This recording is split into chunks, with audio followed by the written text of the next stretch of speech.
ഓൺലൈനിൽ പ്രാർത്ഥിക്കുന്നവരും ഇപ്പോഴിരുന്ന് ഈ ഉടമ്പടി ധ്യാനം കൂടാവുന്നതാണ്. നമ്മൾ കഴിഞ്ഞ ഞായറാഴ്ച മരിയൻ ഉടമ്പടി ധ്യാനത്തിലെ സമയത്തെ ചുരുക്കുന്ന ഉടമ്പടി ഘടകം എന്താണ്, നമ്മുടെ ജീവിതത്തിലുണ്ടാകുന്ന ഓരോ വിഷയത്തിൻ്റെ മേലുള്ള അതിനാവശ്യമായ സമയത്തെ ചുരുക്കുന്ന ഉടമ്പടിയുടെ ഘടകമെന്താണ്,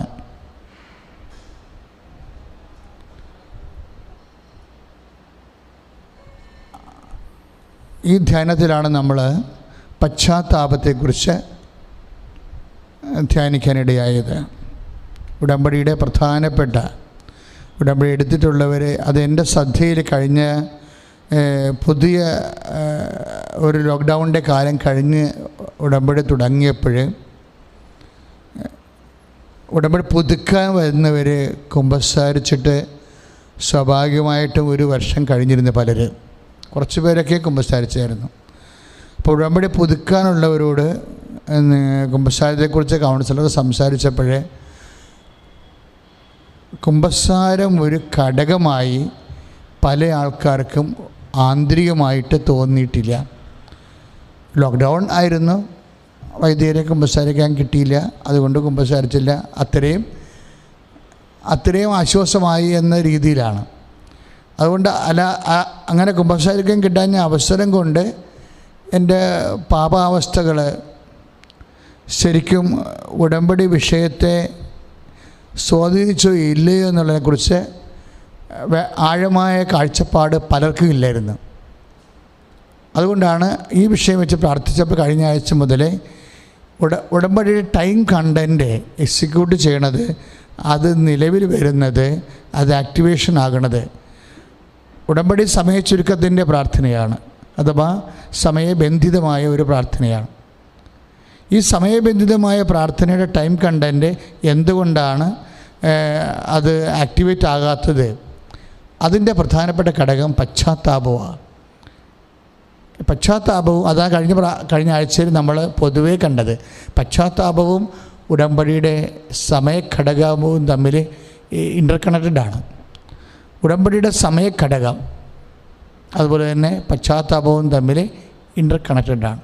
സമയഘടകം ആക്ടിവേറ്റ് ചെയ്യുന്നത്, പ്രവർത്തനക്ഷമമാകുന്നത് പശ്ചാത്താപം അതിലേക്ക് വരുമ്പോഴാണ്. അതുകൊണ്ടാണ് ആ വിഷയത്തിലാണ് നമ്മൾ ആദ്യം ഉടമ്പടി വെളിപ്പെടുത്തിയ കാലങ്ങളിലുള്ള ആദ്യ വചനങ്ങളെ നമ്മൾ ശ്രദ്ധിച്ചത്. നിങ്ങൾ പശ്ചാത്തപിക്കുവിൻ, നമ്മൾ ജോഷുവ 3:5 വായിച്ചത്, നിങ്ങൾ പശ്ചാത്തപിക്കുവിൻ, നാളെ നിങ്ങളുടെ ഇടയിൽ കർത്താവ് അത്ഭുതം പ്രവർത്തിക്കും. അപ്പോഴേ ഇതിൻ്റെ പ്രൈമറി വചനങ്ങളെന്ന് പറയുന്നത് ഐസയ 1:18 അതാണ് ഫസ്റ്റ് വേഡ്. ഉടമ്പടി പുസ്തകം രൂപകൽപ്പന ചെയ്യുമ്പോൾ ഫസ്റ്റ് റെവലേഷൻ വേഡ് വന്നത് ഐസയ 1:18. എന്താണത്? അനുതപിച്ചാൽ നിങ്ങൾ അനുഗ്രഹം പ്രാപിക്കും.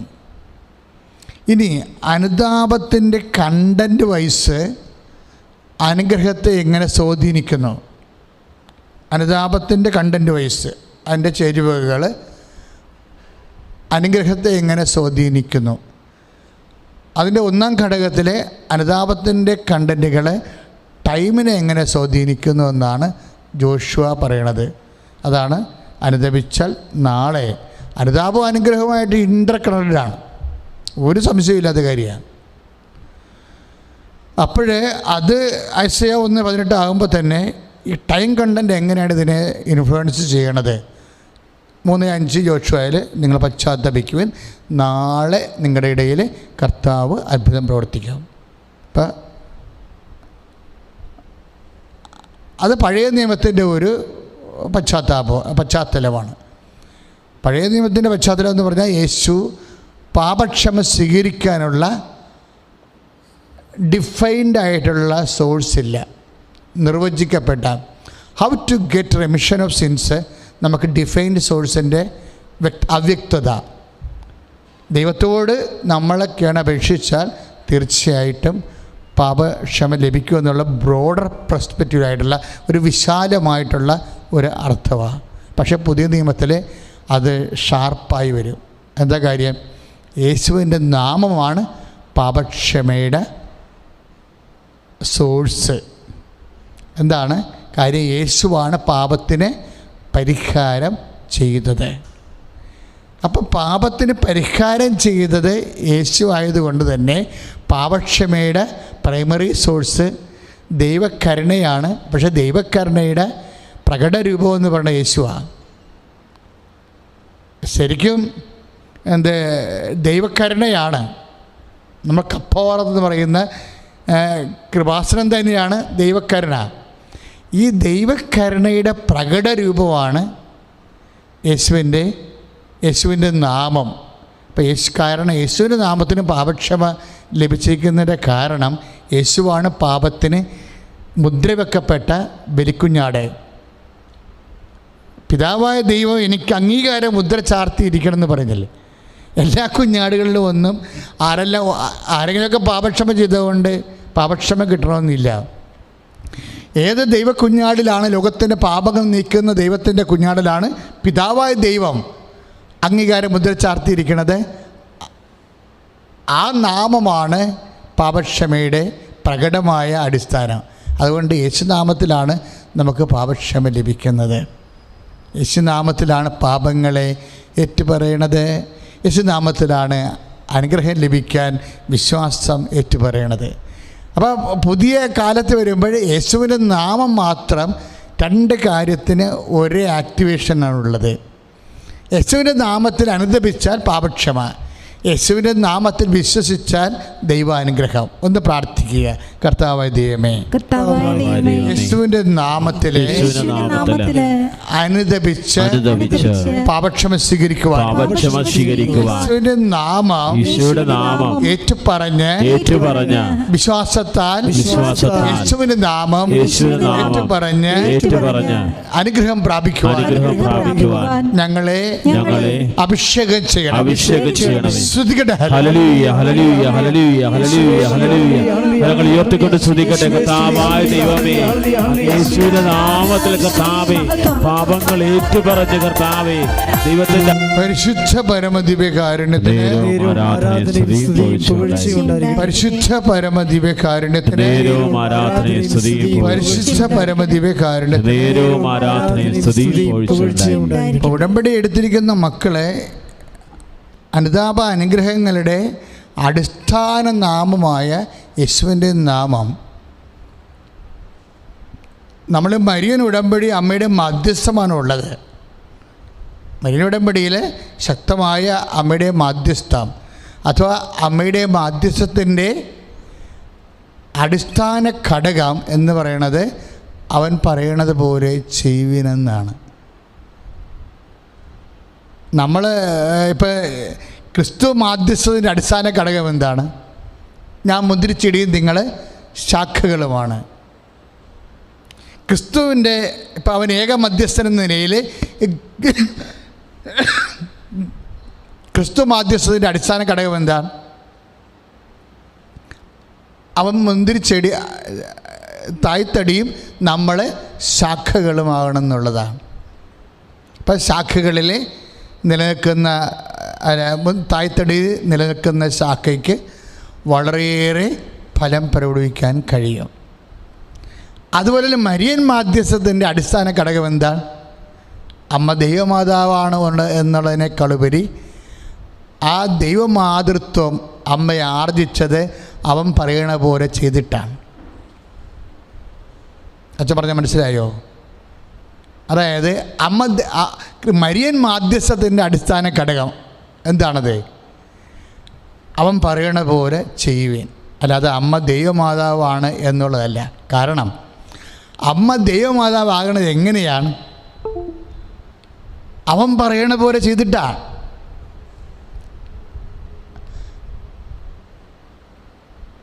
ഇതാ കർത്താവിൻ്റെ ദാസി, അങ്ങേ വചനം പോലെ എന്നിൽ നിറവേറട്ടെ എന്നാണ്. ഇപ്പോൾ വചനത്തെ നിറവേറ്റുന്നത് കൊണ്ടാണ് അമ്മ യേശുവിൻ്റെ മനുഷ്യാവതാരത്തിൻ്റെ മാനുഷിക പങ്കാളിയായി മാറണത്. മനസ്സിലായോ? അപ്പോൾ വചനത്തെ നിറവേറ്റിയത് കൊണ്ടാണ്, അഥവാ മറ്റൊരു ഭാഷയിൽ പറഞ്ഞാൽ അവൻ പറയണ പോലെ ചെയ്തത് കൊണ്ടാണ് അമ്മ കർത്താവിൻ്റെ, ദൈവത്തിൻ്റെ മനുഷ്യാവതാരത്തിൻ്റെ മാനുഷിക പങ്കാളിയായി മാറണത്. അതുവഴിയാണ് അമ്മ ദൈവമാതാവായി മാറണത്. അപ്പം അമ്മയെ ദൈവമാതാവാക്കുന്നത് എന്താണ്?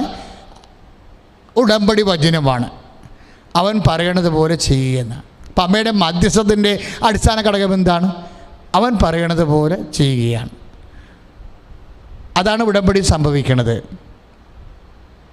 യേശുവിൻ്റെ മാധ്യസ്ഥത്തിൻ്റെ അടിസ്ഥാന ഘടകം യേശുവും നമ്മൾ തമ്മിലുള്ള കമ്മ്യൂണിയനാണ്. കമ്മ്യൂണിയൻ ഇല്ലെങ്കിൽ മാധ്യസ്ഥം നമുക്ക് ലഭിക്കത്തില്ല. മരിയൻ മാധ്യസ്ഥത്തിൻ്റെ അടിസ്ഥാന ഘടകവും കമ്മ്യൂണിയനാണ്. പക്ഷേ communion to executing the word of God. നമ്മൾ ആ വചനം എങ്ങനെയാണ് പാലിക്കുന്നത്, അതുവഴിയാണ് നമുക്ക് മരിയൻ മാധ്യസ്ഥം എഫക്റ്റീവായിട്ട് കിട്ടുന്നത്.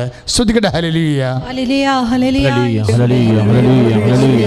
കരങ്ങൾ ഉയർത്തിക്കൊണ്ട് സ്തുതിക്കട്ടെ. യേശുവേ നന്ദി കർത്താവേ, സ്തോത്രം ദൈവമേ, കർത്താവായ ദൈവമേ, അമ്മേ സന്നിധി, പരിശുദ്ധ ദൈവമാതാവേ, അവൻ പറയുന്ന പോലെ ചെയ്ത് കർത്താവേ, ദൈവമാതൃത്വവും മാധ്യശക്തിയും ഞങ്ങൾക്ക് അഭിഷേകമായി തീരണമേ എന്ന് പ്രാർത്ഥിക്കുന്നു. യേശുവേ ആരാധന, ആരാധനയും സ്തുതിയും പൊഴിച്ചുകൊണ്ടായിരിക്കട്ടെ. ഈ വിഷയങ്ങളൊക്കെ ഇങ്ങനെ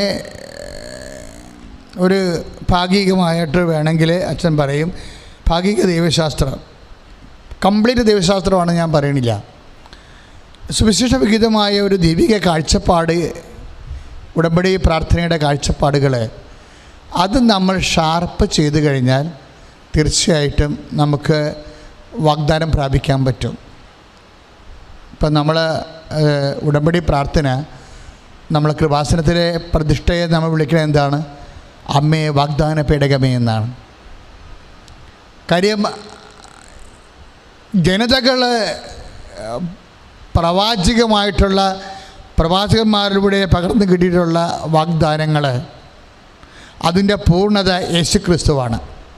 ജനതകൾ യേശുക്രിസ്തുവിനെ പ്രാപിച്ചത് മറിയം എന്നുള്ള വ്യക്തിയുടെ വിശ്വാസത്തിൽ നിന്നാണ്.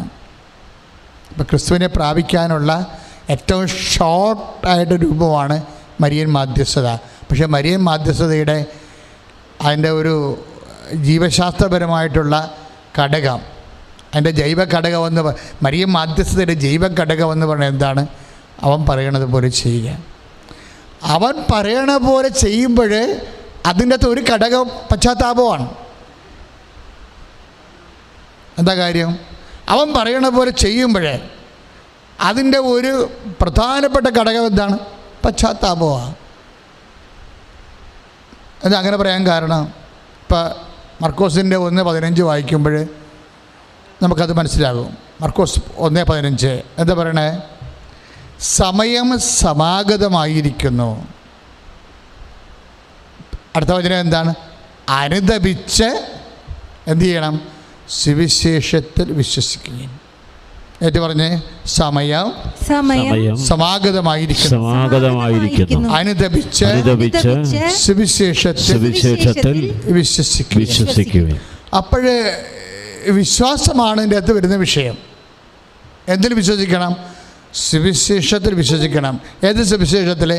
ദൈവത്തിൻ്റെ സുവിശേഷത്തിൽ. ദൈവത്തിൻ്റെ സുവിശേഷം എന്താണ്? എല്ലാ മനുഷ്യർക്കും വേണ്ടിയുള്ള സദ്വാർത്ത, ദാറ്റ് ഈസ് ജീസസ് ക്രൈസ്റ്റ്. ദൈവത്തിൻ്റെ സുവിശേഷം എന്ന് പറയുന്നത് എന്താണ്? യേശുതമ്പുരാനാണ്. യേശുതമ്പുരാനിൽ വിശ്വസിക്കാനാണ് പറയണത്. സമയം സമാഗതമായിരിക്കുന്നു, അനുദപിച്ച് യേശുവിൽ വിശ്വസിക്കുക. സ്തുതിക്കട്ടെ. ഹല്ലേലൂയ, ഹല്ലേലൂയ, ഹല്ലേലൂയ, ഹല്ലേലൂയ. കരങ്ങൾ ഉയർത്തിക്കൊണ്ട് സ്തുതിക്കട്ടെ. ഹല്ലേലൂയ. കർത്താവായ ദൈവമേ, അവൻ പറയുന്നത് പോലെ ചെയ്ത് ഉടമ്പടിയിൽ വിശ്വസ്തത പാലിക്കാൻ, പാവങ്ങൾ ഏറ്റുപറയാൻ, അനുദപിച്ച് സുവിശേഷത്തിൽ വിശ്വസിക്കാൻ കർത്താവേ ഞങ്ങളെ ശക്തിപ്പെടുത്തുന്ന ആരാധനയും സ്തുതിയും പുകഴ്ചയും ഉണ്ടായിരിക്കട്ടെ. അപ്പം അവൻ ആദ്യം പറഞ്ഞ വാക്കാണത്.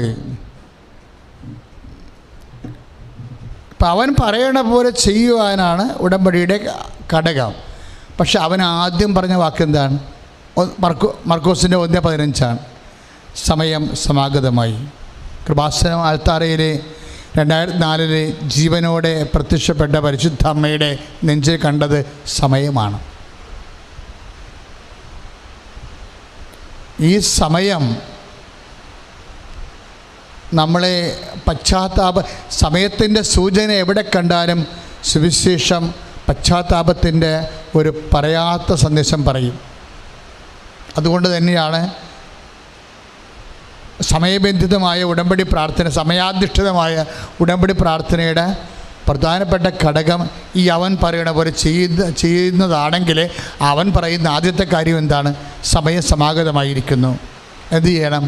അനുദപിച്ച് സുവിശേഷത്തിൽ വിശ്വസിക്കണം. അപ്പം അനേകം മക്കൾ ഉടമ്പടി എടുക്കുന്നുണ്ട്. യേശുവിനെ വിശ്വസിച്ചുകൊണ്ടിരിക്കുന്നവരെക്കാളുപരി ഈ വചനം ഉദ്ദേശിക്കുന്നത് യേശുവിനെ ഇതുവരെ വിശ്വസിക്കാത്തവർക്ക് വേണ്ടിയാണ്. കാറ്റക്കിസം ഓഫ് ദി കാത്തലിക് ചർച്ചിലെ 1427 ഖണ്ഡികയിൽ ഇതിൻ്റെ വിശദീകരണമുണ്ട്. അതായത് സമയം സമാഗതമായിരിക്കുക എന്ന് വെച്ചാൽ യേശുവിനെ ഇതുവരെ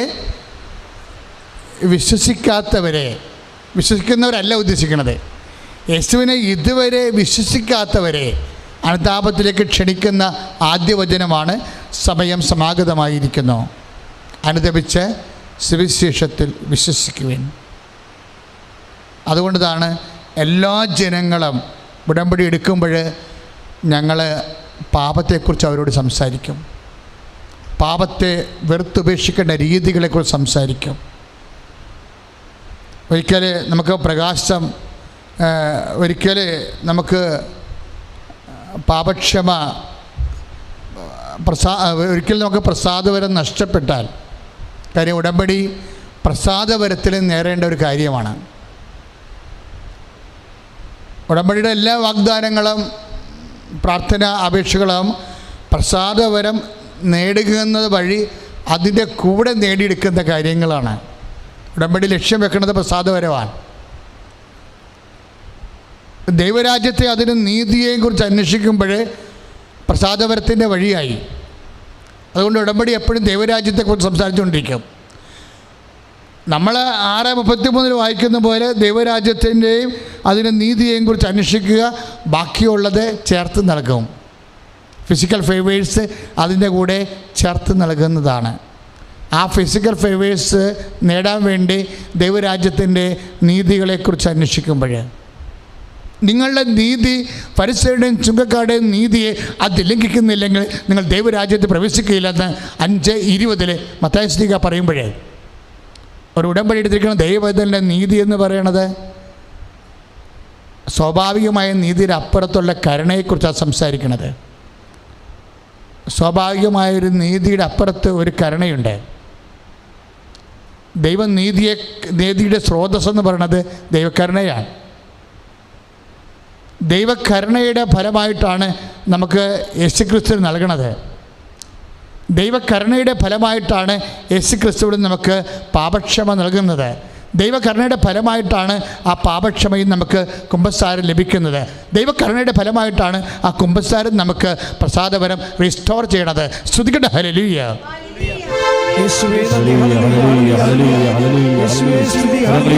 സ്തുതിക്കട്ടെ കർത്താവേ, ഞങ്ങളങ്ങ് സ്തുതിച്ച് പ്രാർത്ഥിക്കുന്നു കർത്താവേ, ആരാധിക്കുന്നു. പരിശുദ്ധ പരമ ദിവ്യകാരുണ്യം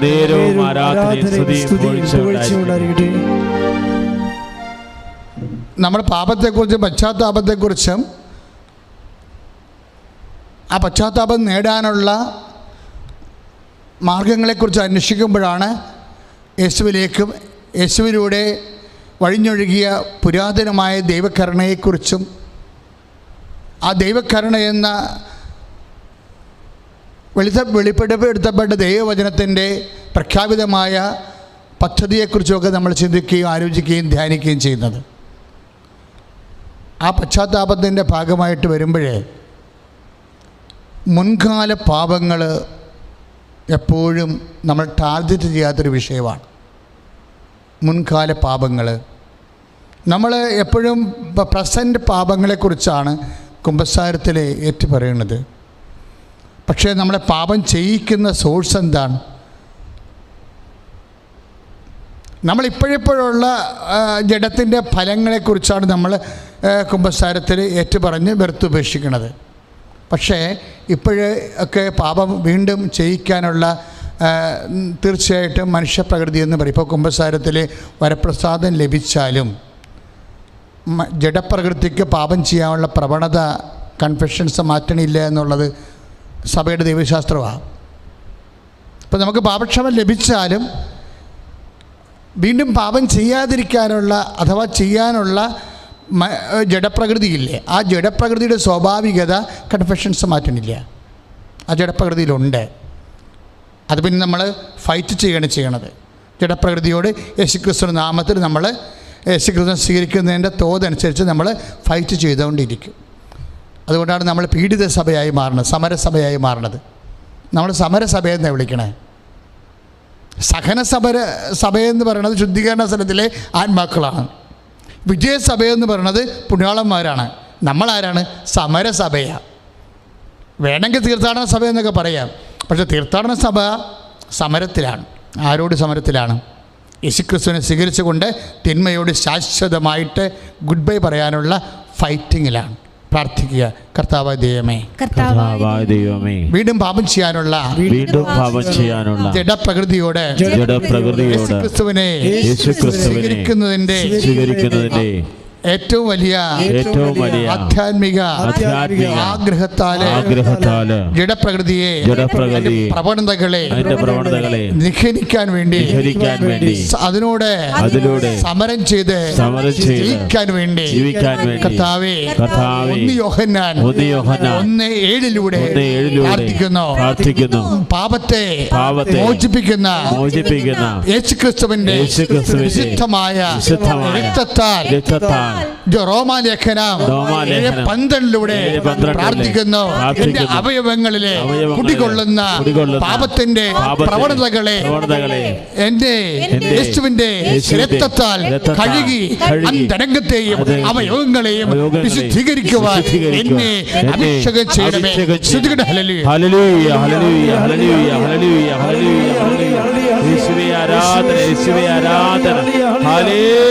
കഴുകുമ്പോഴേ യേശുവിൻ്റെ നാമത്തിൽ നമ്മുടെ വർത്തമാനകാല പാപങ്ങളെ നമ്മൾ വിശുദ്ധ രക്തത്താൽ കുമ്പസാരമെന്ന കൂദാശയിലൂടെ കൈപ്പോടെ പറഞ്ഞുകൊണ്ട് നമ്മൾ കഴുകുമ്പോൾ നമ്മൾ വിട്ടുപോകുന്നൊരു സംഭവമുണ്ട്. എന്താ കാര്യം? ഈ വീണ്ടും പാപം ചെയ്യാനുള്ള പ്രവണത എങ്ങനെയാണ് ജഡപ്രകൃതിയിൽ നിലനിൽക്കുന്നത്? അത് ജഡപ്രകൃതിയുടെ തന്നെ ആദ്യകാല യേശുക്രിസ്തു ഇതിനു വേണ്ടിയാണല്ലോ പരിഹാരം ചെയ്തത്. പക്ഷേ when we believe it, Jesus ആണ് എൻ്റെ പാപത്തിന് പരിഹാരം ചെയ്തതെന്ന് വിശ്വസിക്കുമ്പോൾ ആ വിശ്വാസത്തിന് ഒരു പ്രോസസ്സാണ്. എന്നുവെച്ചാൽ എന്തോരം നമ്മൾ യേശുവിനെ ഏറ്റുപറഞ്ഞ് ആത്മാവിൻ്റെ എല്ലാ മേഖലകളിലേക്കും നമ്മൾ സ്വീകരിക്കുന്നുവോ അത്രയും കാലം ശരിക്കും ഈ ജഡപ്രകൃതിയോടുള്ള നമ്മുടെ ഫൈറ്റാണ്. ഈ ഫൈറ്റിന് വേറൊരു പ്രശ്നം വരാൻ പോണത് മുൻകാല പാപങ്ങളുണ്ട്. അതും നമ്മളെ വീണ്ടും വർത്തമാനകാലത്ത് പുതിയ പാപങ്ങൾ ചെയ്യാൻ വേണ്ടി പ്രേരിപ്പിച്ചുകൊണ്ടിരിക്കും. ഇത് ഏറ്റുപറയുകയോ ടാർഗറ്റ് ചെയ്യപ്പെടുകയോ ചെയ്യുന്നില്ല. കൺഫെഷൻസ് വരുമ്പോൾ നമ്മൾ ശ്രദ്ധിച്ചു കഴിഞ്ഞാൽ ഈ മുൻകാല പാപങ്ങൾ എന്ന് പറയുന്നത് ശരിക്കും ഗൺ പോയിൻ്റ് വരേണ്ട ഒരു ആധ്യാത്മിക ഗുരുവിൻ്റെ ഗൺ പോയിൻ്റിൽ വരേണ്ട ഒരു വിഷയമാണ് മുൻകാല പാപങ്ങൾ. ഞാനിന്ന് എപ്പോഴും പ്രാർത്ഥിക്കുമ്പോഴേ ഈ CCC പറയുന്ന 17:23 പറയുന്ന ജഡപ്രവണതകളില്ലേ, പാപത്തെ ചെയ്യിക്കുന്നതിനും പ്രവണതകളില്ലേ, ഈ പ്രവണതകളെ ത്വരകമായി പ്രവർത്തിക്കുന്ന സംഭവമാണ് മനുഷ്യൻ്റെ മുൻകാല പാപങ്ങൾ. നമ്മുടെ ഓർമ്മ വെച്ച കാലം വരെ നമ്മൾ ചെയ്യുന്ന പാപങ്ങളില്ലേ, എന്നുവെച്ചാൽ പൂർണ്ണമായി വെറുത്ത് കൈപ്പോടെ full contrite heart, confession with a full contrite. Google അങ്ങനെയാണ് പറയണത്. ഞാൻ ഗൂഗിളിൽ ചെറുതായിട്ട് നോക്കിയേ, വിഷയം എനിക്കറിയാമെങ്കിലും what Google say about it. അപ്പം എന്തെങ്ങനെയാണ് ഗ്രേസ് റീസ്റ്റോർ ചെയ്യണത്? ഗ്രേസ് നമുക്ക് നഷ്ടപ്പെട്ട വരപ്രസാദം എങ്ങനെയാണ് റീസ്റ്റോർ ചെയ്യണമെന്ന് ഗൂഗിൾ അടിച്ച് നോക്കിയാൽ ഗൂഗിൾ പറയും confession with a full contrite heart എന്ന് പറയും. എന്ന് വെച്ചാൽ കൺഫെഷനാണ് എൻ്റെ മാർഗം. പ്രത്യേകിച്ച് എങ്ങനെയാണ്? വിത്ത് എ ഫുൾ കോൺട്രൈറ്റ് ഹാർട്ട്. ഈ ഫുൾ കോൺട്രേറ്റ് ഹാർട്ടാണ് പ്രശ്നം. ഈ ഹാർട്ടിന് ഈ ഫുൾ കൺട്രീഷൻ അഗാധമായ പശ്ചാത്താപം വരണമെങ്കിൽ ഈ മുൻകാല പാപങ്ങളെ നമ്മൾ ടാർഗറ്റ് ചെയ്യേണ്ടി വരും. ഈ നമുക്കറിയാം, ഈ ദാനിയേലിൻ്റെ പുസ്തകത്തിലില്ലേ, ദാനിയേലിൻ്റെ പുസ്തകത്തിൽ ആ വിശുദ്ധ സ്ത്രീയെ 2 മൂപ്പന്മാർ കൂടി അകപ്പെടുത്താൻ ശ്രമിക്കുന്നതിൻ്റെ പിന്നിലുള്ള പ്രവണത എന്താ? ദാനിയേൽ 13:52 അത് ആ വചനം. അതായത് ദാനിയേൽ തന്നെ പറയും, ദുഷ്ട നിജ, നിൻ്റെ മുൻകാല പാപങ്ങളാണ് നിനക്ക് ഈ അവസ്ഥ ഉണ്ടാക്കി നാണക്കേടായിട്ട് മരിക്കാനിടയാക്കിയെന്ന്. അയ്യോ, ഇത് നമ്മൾ പലപ്പോഴും, ഞാൻ ഈ കാഴ്ചയിൽ ചിന്തിക്കുന്നൊരു വിഷയമായിരുന്നത്, ഒരു മനുഷ്യൻ എന്തുകൊണ്ട് പാപം റെക്കർ ചെയ്യുന്നു? ആ പാപം കുമ്പസാരത്തിൽ ഏറ്റുപറഞ്ഞ പാപങ്ങൾ തന്നെ വീണ്ടും ചെയ്യുന്നത് എന്തുകൊണ്ടാണെന്ന് വെച്ച് കഴിഞ്ഞാൽ, അത് ഒരു കാര്യം പ്രവണതയുള്ളതുകൊണ്ട്, ജഡപ്രകൃതിയുടെ സ്വാഭാവികമാണ്. പക്ഷെ സ്വാഭാവികമാണെങ്കിൽ പോലും നമ്മൾക്ക് ഫുൾ ഫ്രീഡം ആൻഡ് വിൽ ഇതിനെ ബൈൻഡ് ചെയ്യാൻ പറ്റും. പക്ഷേ നമ്മളതിൻ്റെ ഇരുട്ടുമുറിയിലെ കറുത്തപൂച്ച പോലുള്ള സംഭവമാണിത്. ഇരുട്ടുമുറിയാണ്, കറുത്തപൂച്ചയാണ്. വല്ലപ്പോഴും കൂടി നമ്മളുടെ കണ്ണ് കണ്ടാൽ മാത്രമേ പൂച്ച അവിടെ ഉണ്ടെന്ന്, കണ്ണടച്ച് കഴിഞ്ഞാൽ പൂച്ചയെ പേര് കാണാൻ പറ്റത്തില്ല. മുൻകാല പാപങ്ങളുടെ ഒരു അവസ്ഥ, ഒളിച്ചുകളി ഭയങ്കരമാണ്. മുൻകാല പാപങ്ങളുടെ ഒളിച്ചുകളി ഭയങ്കരമാണ് എന്ന് വെച്ച് കഴിഞ്ഞാൽ നമ്മൾ മറന്നു പോകുന്നത്. കാര്യം ഇരുട്ടുമുറിയിലെ കറുത്ത പൂച്ച പോലെയാണത്. അത് കണ്ണുണ്ടെങ്കിൽ നമുക്ക് തിളങ്ങും, പക്ഷേ നമ്മൾ ഒരു അരക്കം കൊടുത്താൽ കണ്ണടച്ച് കളയും പൂച്ച, അല്ല അങ്ങോട്ട് തിരിഞ്ഞു കളയും. അപ്പോൾ എന്താണ് നമുക്ക് അറിയാൻ പറ്റാവരും. എപ്പോഴും ഈ മുൻകാല പാപങ്ങൾ നിരന്തരമായി യേശുക്രിസ്തുവിൻ്റെ കാര്യം, യേശുക്രിസ്തുവിൻ്റെ ഇപ്പോൾ നമ്മൾ ഹെബ്രായർ 13:8 വായിക്കത്തില്ലേ? ഈ ദാനിയേൽ 13:52 ഈ മുൻകാല പാപങ്ങളെ പ്രതിരോധിക്കാനുള്ള ഒരു പോംവഴിയും യേശുവിൻ്റെ നാമം തന്നെയാണ്. കാര്യം എന്താണ്? യേശുക്രിസ്തു ഈ മുൻകാലങ്ങളിലുണ്ട്. യേശുക്രിസ്തു ഈ മുൻകാലങ്ങളിലുണ്ട്. എങ്ങനെയാണ്? ഹെബ്രായർ 13:8 അനുസരിച്ചുകൊണ്ട് യേശുക്രിസ്തു ഇന്നലെയും ഇന്നും നാളെയും ഒരാൾ തന്നെ. ക്ലിയർ അല്ലേ? ഈശോ അപ്പോഴ് സ്വാഭാവികമായിട്ട് മുൻകാലങ്ങളോ വർത്തമാനകാലങ്ങളോ അങ്ങനെ അല്ലെങ്കിൽ പിൻകാലങ്ങളോ അങ്ങനെയില്ല. അവൻ കാലാതീതനാണ്. അവൻ എവർ പ്രസൻറ്റ് ജീവിക്കുമ്പോൾ നമ്മുടെ മുൻകാലങ്ങളിൽ തന്നെയാണ് അവൻ ജീവിക്കുന്നത്. അപ്പോൾ നമുക്ക് തീർച്ചയായിട്ടും അതേക്കുറിച്ച് ബോധമുണ്ടെങ്കിൽ തീർച്ചയായിട്ടും നമുക്ക് പറയാൻ, കർത്താവേ, നിനക്ക് മാത്രമേ മുൻകാലങ്ങളും പിൻകാലങ്ങളും ഉള്ളൂ. എൻ്റെ മുൻകാലങ്ങൾ എപ്പോഴും എൻ്റെ പാസ്റ്റ് നിനക്ക് പ്രസൻറ്റ് പോലെയാണ്.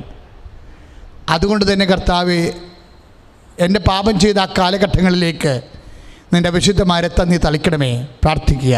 കർത്താവേ, എൻ്റെ മുൻകാലങ്ങളിലെ ഞാൻ പാപം ചെയ്തു പോയ അതിൻ്റെ ജഡപ്രവണതയുടെ ഭാഗമായി പോയ മനുഷ്യപ്രകൃതിയിലേക്ക് കർത്താവേ, നിന്റെ വിശുദ്ധമായ രക്തത്താൽ ആരാധനയെ ഇപ്പോൾ തളിക്കണമേ. ഇപ്പോൾ തളിക്കണമേ. 1 യോഹന്നാൻ 1:7 പ്രാർത്ഥിക്കുന്നു. യേശുക്രിസ്തുവിന്റെ രക്തം സകല പാപങ്ങളെയും മോചിപ്പിക്കട്ടെ. നിന്റെ നാമത്തിലെ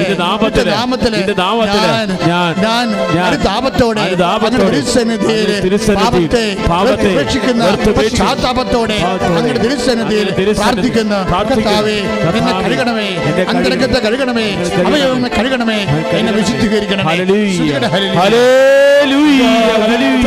കരങ്ങൾ ഉയർത്തി സ്തുതിക്കട്ടെ. ഹല്ലേലൂയ, ഹല്ലേലൂയ, ഹല്ലേലൂയ. ആരാധന. ഈ മുൻകാല പാപങ്ങളെ പ്രതിരോധിക്കാൻ വേണ്ടി നിനക്ക് വേറെ ഒരു കാര്യം കൂടി ചെയ്യാൻ പറ്റും. എന്താണെന്ന് വെച്ച് കഴിഞ്ഞാൽ, ദൈവം ഇപ്പം കഴിഞ്ഞ ദിവസം ഇവിടെ ഒരു സാക്ഷ്യമുണ്ടായി. അതായത് ഒരു ഡോക്ടറാണ്, നമ്മുടെ യൂട്യൂബിലുണ്ട് ആ സാക്ഷ്യം.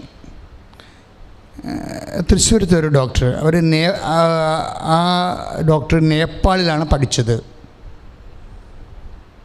ഇപ്പോൾ നമ്മുടെ ഒത്തിരി ആൾക്കാർ നേപ്പാൾ, ചൈന, അതുപോലെ തന്നെ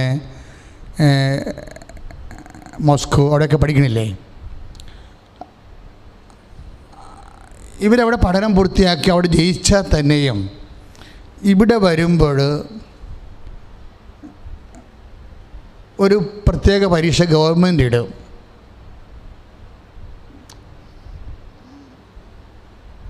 അതിന് MIT എന്തോ ഒരു പേര് പറയും, ഞാൻ മറന്നുപോയ പേര്. ഈ പരീക്ഷ ഈ മെഡിക്കൽ കൗൺസിൽ ഓഫ് ഇന്ത്യയുടെ പരീക്ഷയാണ്.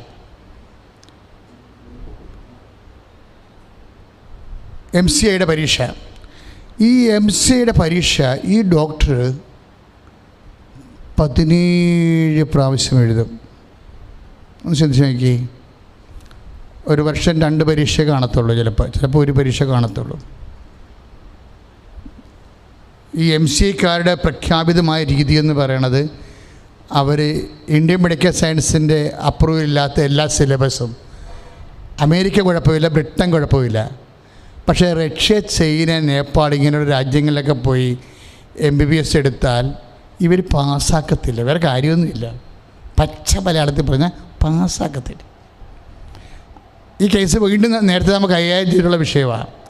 കാര്യം എന്താ കാര്യം വെച്ചാൽ, നമ്മളുടെ മെഡിക്കൽ സ്റ്റാൻഡേർഡ് അനുസരിച്ച് ഇവർ ബ്രെയിൻ എക്യുപ്ഡ് ആകുന്നവരെ ഇവരെ പരീക്ഷ എഴുതിച്ചുകൊണ്ടേയിരിക്കും. അവർ ജയിച്ചാലും തോപ്പിച്ച് കളയും നടത്താം, ജയിച്ചാലും തോപ്പിച്ച് കളയും. അത്രയും ടഫ് സിലബസ് ടഫ്. ഓരോ പരീക്ഷ കഴിയുമ്പോഴും പിന്നെ സിലബസ് ടഫാക്കി കൊടുക്കും. അങ്ങനെ 17 പ്രാവശ്യം. ഒന്ന് ചിന്തിച്ച് നോക്കിയേ, 17 പ്രാവശ്യമാണ് ഈ ഡോക്ടർ എഴുതുന്നത്. പക്ഷെ ഉടമ്പടി ചെയ്ത് കഴിഞ്ഞപ്പോൾ സംഭവിച്ച കാര്യം, അടുത്ത പരീക്ഷയ്ക്ക് ഡോക്ടർ ജയിക്കുകയാണ്. സമയം അങ്ങനെ പെട്ടെന്ന് ചുരുങ്ങുകയാണ്. അതാണ് സംഭവം. ഉടമ്പടി ചെയ്ത് കഴിഞ്ഞപ്പോൾ ടൈം മദർ ഈ വിഷയത്തിലേക്ക് ഇടപെടും. എന്നിട്ട് പെട്ടെന്ന് ഇത് ചുരുങ്ങിയിട്ട് അടുത്ത സെക്കൻഡിൽ ഈ ആൾ ജയിക്കും. ജയിച്ചാൽ തന്നെയും പോരാ. എന്താ ചെയ്യണത്? മെഡിക്കൽ കൗൺസിൽ ഓഫ് ഇന്ത്യയുടെ അക്രഡിഷൻ കിട്ടണം. ജയിച്ചാൽ തന്നെ പോരാ, പിന്നെ എന്ത് ചെയ്യണം? പ്രാക്ടീസ് ചെയ്യണമെങ്കിൽ ഒരു ഡിസ്പെൻസറിയിലെങ്കിലും പോയി ഇരിക്കണമെന്നുണ്ടെങ്കിൽ ഇവരുടെ അക്രഡിഷൻ കിട്ടണം. ഉടമ്പടി ചെയ്ത് ജയിച്ച് ഒരു ഏറ്റവും അടുത്ത സമയത്ത് തന്നെ അക്രഡിഷനായി. ഡോക്ടർ ആപ്പണം ഞെട്ടിപ്പോയി, ഇതെന്ത് സംഭവമെന്ന്. സമയച്ചൊരുക്കം എങ്ങനെ സംഭവിക്കണം ഉടമ്പടിയിൽ. അപ്പോൾ ഡോക്ടർ തന്നെ ഇവിടെ വന്ന് കഴിഞ്ഞ ദിവസം സാക്ഷ്യം പറഞ്ഞ്, നല്ല രസമാണ് ആ സാക്ഷ്യം കേൾക്കാൻ.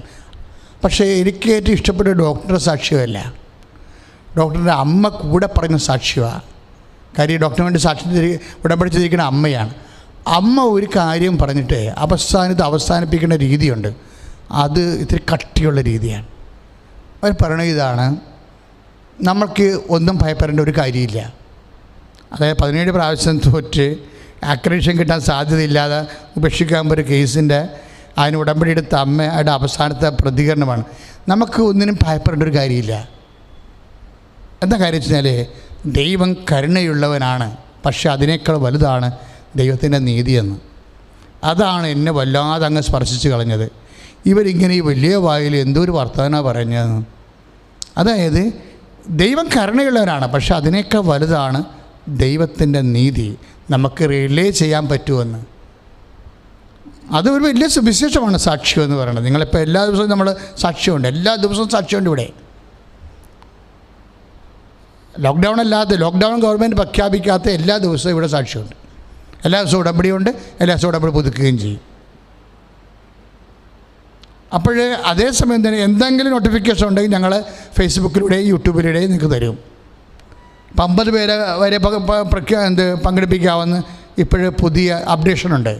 തീർച്ചയായിട്ടും ഞങ്ങൾ 50 പേരല്ലെങ്കിൽ 20 പേരെങ്കിലും ഒരു അറ്റ് എ ടൈം 1 മണിക്കൂറിൽ ഉടമ്പടി എടുത്ത് അല്ലെങ്കിൽ പുതുക്കി പുറത്തേക്ക് പോകാൻ പറ്റുന്ന രീതിയിൽ 20 പേരെങ്കിലും പങ്കെടുപ്പിച്ചുകൊണ്ട് ചെയ്യാൻ നോക്കും,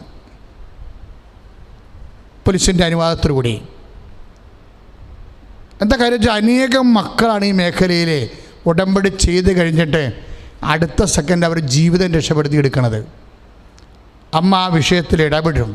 പക്ഷേ ഈ ചേച്ചി പറയുന്ന വാക്കെന്താണ്? നമുക്ക് ധൈര്യമായിട്ട് ജീവിക്കണം, നമുക്ക് ധൈര്യമായിട്ട് ജീവിക്കാം, എന്തെല്ലാം പ്രശ്നമുണ്ടെങ്കിലും. കാര്യം എന്താണ്? ദൈവത്തിൻ്റെ കരുണയേക്കാൾ വലുതാണ് ദൈവത്തിൻ്റെ നീതിയെന്ന് അവസാനം പറഞ്ഞ വാക്കാണത്. അതായത് ദൈവത്തിൻ്റെ നീതിയാണ് കാര്യം നമ്മൾ ഒരു കാര്യം വൃത്തിയും വെടിപ്പും മെനയുമായിട്ട് അവൻ പറയണ പോലെ ചെയ്യുകയോ ചെയ്യാൻ വേണ്ടി ആത്മാർത്ഥമായിട്ട് ആഗ്രഹിക്കുകയോ ചെയ്താൽ ദൈവനീതി അവിടെ പ്രവർത്തിച്ചിരിക്കാം. ഇപ്പം നമ്മൾ സംസാരിച്ച വിഷയം എന്താ? മുൻകാല പാപങ്ങൾ, പശ്ചാത്താപത്തിൻ്റെ full and contrite, full confession with contrite heart എന്ന് പറയുന്ന ആ പ്രോസസ്സില്ലേ, പരിപൂർണമായ പശ്ചാത്താപത്തോടെയുള്ള പാപത്തെ വെറുത്തുപേക്ഷിക്കൽ, അതിൻ്റെ അകത്ത് ഒരു ഘടകം ഈ മുൻകാല പാപങ്ങളാണ്. ഈ മുൻകാല പാപങ്ങളെ നമ്മൾ ഗൺ പോയിന്റിൽ നിർത്തുമ്പോൾ തന്നെ നമുക്കൊരു ആശ്വാസമുണ്ട്. ഈ ചേച്ചി പറഞ്ഞ പോലെ ദൈവത്തിൻ്റെ ഒരു നീതിയുണ്ട്. അതെന്താണെന്ന് അറിയാമോ? മുൻകാല സൽപ്രവൃത്തികളാണ്.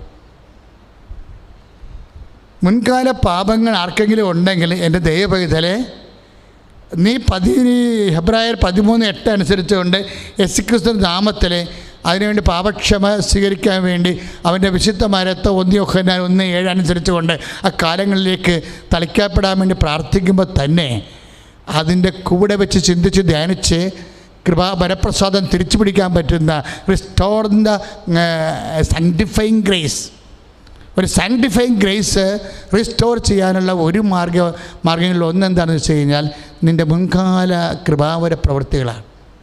എന്തോ ഒരു സൽപ്രവൃത്തികളായിരിക്കും നീ ചെയ്തിട്ടുള്ളത്. നമ്മൾ ചുമ്മാ ഇങ്ങനെ മൃഗങ്ങളെപ്പോലെ ജീവിച്ചല്ലോ. എന്തെല്ലാം തരത്തിൽ ദൈവത്തോടും ദൈവത്തിൻ്റെ വചനമനുസരിച്ചും അതുപോലെ സുവിശേഷത്തിന് സാക്ഷിയാകാൻ വേണ്ടി നീ എന്തുമാത്രം കഷ്ടപ്പെട്ട് ജീവിച്ചിട്ടുണ്ട്. എവിടെയെല്ലാം നീ ചെയ്യേണ്ട നന്മയെ എന്തെന്ന് അറിഞ്ഞിട്ടും ചെയ്യാതെ യാക്കോബ് 4:17 പറഞ്ഞ പോലെ തിന്മ ചെയ്തു ഉപേക്ഷയെന്ന പാപം നിർവഹിക്കുന്ന പോലെ തന്നെ ചെയ്യേണ്ട നന്മ എന്തെന്ന് അറിഞ്ഞിട്ട് അറിവോടുകൂടി ചെയ്ത നന്മകളില്ലേ, അതും കൗണ്ട് ചെയ്യപ്പെടും. അതാണ് ഹെബ്രായർ 6:10 എന്താ പറയണത്? നിങ്ങളുടെ പ്രവൃത്തികളും, ഏറ്റു പറഞ്ഞ്, നിങ്ങളുടെ പ്രവൃത്തികളും വിശുദ്ധർക്ക് നിങ്ങൾ ചെയ്തതും ചെയ്യുന്നതുമായ ശുശ്രൂഷയിലൂടെ തന്റെ നാമത്തോട് കാണിച്ച സ്നേഹവും വിസ്മരിക്കാൻ മാത്രം നീതിരഹിതനല്ലല്ലോ ദൈവം. അതാണ് ചേച്ചി പറഞ്ഞത്. ദൈവം കരുണയുള്ളവനാ പോലെ തന്നെയാണ് ദൈവം നീതിയാണ്. നമ്മുടെ സന്തോഷത്തിൻ്റെ അടിസ്ഥാനം, നമ്മുടെ ധൈര്യത്തിൻ്റെ അടിസ്ഥാനം ചേച്ചി പറഞ്ഞ പോലെ തന്നെ ദൈവത്തിൻ്റെ നീതിയാണ്. ആ ദൈവത്തിൻ്റെ നീതി എന്താണ്? വിസ്മരിക്കാത്ത നീതിയാണ്. അതാണ് പറയണത്. ഏറ്റു പറഞ്ഞ് ഹെബ്രായർ 6:10 നിങ്ങളുടെ പ്രവൃത്തികളും വിശുദ്ധർക്ക് നിങ്ങൾ ചെയ്തതും ചെയ്യുന്നതുമായ ശുശ്രൂഷയിലൂടെ നാമത്തോട് കാണിച്ച സ്നേഹവും വിസ്മരിക്കാൻ മാത്രം നീതിരഹിതനല്ലല്ലോ ദൈവം. അതായത് നമ്മൾ ഒരു സൽപ്രവൃത്തി ചെയ്യുമ്പോഴേ ദൈവം അത് അവിടുത്തെ നാമത്തോട് കാണിച്ച നമ്മുടെ സ്നേഹവും ബഹുമാനമായിട്ടാണ് എടുക്കുന്നത്. അതാണ് ഓരോ കാര്യവും അങ്ങനെയാണ്. യേശുവിൻ്റെ നാമമാണ് പശ്ചാത്താപത്തിൻ്റെ സ്രോതസ്സെന്ന് ഞാൻ പറഞ്ഞില്ലേ. കാര്യം പാപത്തിന് പരിഹാരം ചെയ്ത് കൃപ നേടിയത് ദ നെയിം ഓഫ് ജീസസ് ആണ്. ആ ദൈവനാമത്തോട് നമ്മൾ കാണിക്കുന്ന ബഹുമാനമാണ് നമ്മുടെ സൽപ്രവൃത്തികളെ. ആ ദൈവനാമത്തോടെ ഇപ്പം അവൻ പറയണ പോലെ ചെയ്യാൻ പറയുന്നു. ഞാൻ രോഗിയായിരുന്നു, നിങ്ങളെന്നെ സന്ദർശിച്ചോ. ഞാൻ കാരാഗ്രഹവാസിയായിരുന്നു, നിങ്ങളെന്നെ സന്ദർശിച്ചോ. എനിക്ക് വിശന്നു, നിങ്ങൾക്ക് ഭക്ഷണം തന്നു. എനിക്ക് ദാഹിച്ചു, നിങ്ങൾക്ക് കുടിക്കാൻ തന്നു എന്ന് പറയുമ്പോഴേ ആ കാണുന്ന സൽപ്രവൃത്തികളെല്ലാം നമ്മൾ ചെയ്യുന്നത് എന്താണ്? അവൻ്റെ നാമത്തോടുള്ള സ്നേഹമാണ്, അവൻ്റെ നാമത്തോടുള്ള ബഹുമാനമാണ്. ഉടമ്പടി അവൻ്റെ നാമത്തോട് ബഹുമാനിതരാക്കിക്കൊണ്ട് നിന്നെ നഷ്ടപ്പെട്ടു പോയ വരപ്രസാദം തിരിച്ചു പിടിക്കുവാൻ നിന്നെ സഹായിക്കുന്ന ദൈവത്തിൻ്റെ പദ്ധതിയാണ് ഉടമ്പടി. സ്തുതിക്കട്ടെ, ഹല്ലേലൂയ, ഹല്ലേലൂയ, ഹല്ലേലൂയ, ഹല്ലേലൂയ. കരങ്ങൾ ഉയർത്തിക്കൊണ്ട് സ്തുതിക്കട്ടെ, ഹല്ലേലൂയ. കർത്താവേ, ഉടമ്പടിയിലെടുത്ത എല്ലാ നിയോഗങ്ങളും ഞങ്ങൾ സമർപ്പിച്ച് പ്രാർത്ഥിക്കുന്ന പരിശുദ്ധ പരമദിവ്യകാരുണ്യത്തിന് ആരാധനയും സ്തുതിയും ഉണ്ടായിരിക്കട്ടെ. പരിശുദ്ധ പരമദിവ്യകാരുണ്യത്തിന് ആരാധനയും സ്തുതിയും ഉണ്ടായിരിക്കട്ടെ. നഷ്ടപ്പെട്ടു പോയ വരപ്രസാദം തിരിച്ചു പിടിക്കാനുള്ള പ്രാർത്ഥനയാണ് ഉടമ്പടി. അതാണ് ഉടമ്പടിയുടെ ടൈം കണ്ടന്റ്. എന്താണ്? പശ്ചാത്താപം. ഈ പശ്ചാത്താപത്തിൻ്റെ വിവിധ ഘട്ടങ്ങളാണ് നമ്മളിപ്പോൾ ധ്യാനിച്ചുകൊണ്ടിരിക്കുന്നത്. അതിലൊന്ന് ദൈവഹിതപ്രകാരമുള്ള ദുഃഖമാണ്. പശ്ചാത്താപം എന്ന് പറഞ്ഞാൽ എന്താണ്? വെറുതെ പാപത്തെക്കുറിച്ചുള്ള സങ്കടമല്ല. നമ്മുടെ പല സങ്കടങ്ങളും, നമുക്ക് ഈ പാപത്തെക്കുറിച്ചുള്ള സങ്കടങ്ങൾ എങ്ങനെയാണത്? പിടിക്കപ്പെട്ടു പോയല്ലോ, പോസ്കോ കേസ് എടുത്തല്ലോ, അപ്പോൾ നാട്ടുകാരെന്ത് വിചാരിക്കും? ജപ്തി നടപടിയാണല്ലോ, അപ്പോൾ ആൾക്കാരുടെ മുമ്പിൽ ചമ്മിയല്ലോ. ഇങ്ങനെയുള്ള മാനുഷികമായ ദുഃഖങ്ങളാണ് പലപ്പോഴും പശ്ചാത്താപത്തിലേക്ക് വരുന്നത്. എന്തുകൊണ്ടാണ് ഈ പരിശുദ്ധാത്മാവിനെ കിട്ടാത്തതിൻ്റെ പ്രശ്നമെന്ന് പറയണത്? ആൾക്കാർക്ക് ദുഃഖവും കാര്യങ്ങളൊക്കെ ഉണ്ട്. കള്ളനാണ്, പോലീസ് പിടിച്ചു, അപ്പോഴെന്താ അവന് ദുഃഖം എന്താണ്? അയ്യോ നാട്ടുകാരെ കണ്ടാന്ന് ചോദിക്കും. മനുഷ്യനെ അടിസ്ഥാനപ്പെടുത്തിയുള്ള ദുഃഖമുണ്ട്. മനുഷ്യനെ അറിഞ്ഞോ, മറ്റുള്ളവർ അറിഞ്ഞോ, അത് പശ്ചാത്താപമല്ല. അത് ജഡപ്രകൃതി അനുസരിച്ചുള്ള. അതിന് രസകരമായൊരു വചനമുള്ളത് 2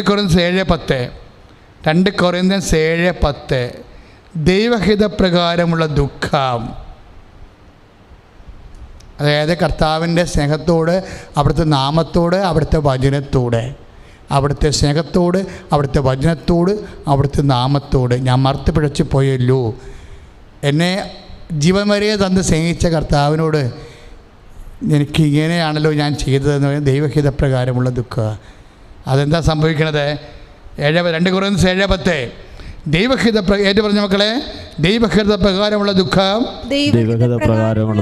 രക്ഷാകരമായ പശ്ചാത്താപം ജനിപ്പിക്കുന്നു. ആ പശ്ചാത്താപം തന്നെ കേവല പശ്ചാത്താപമുണ്ട്, രക്ഷാകരമായ പശ്ചാത്താപമുണ്ട്, അതായത് നിത്യജീവൻ കിട്ടുന്ന പശ്ചാത്താപം.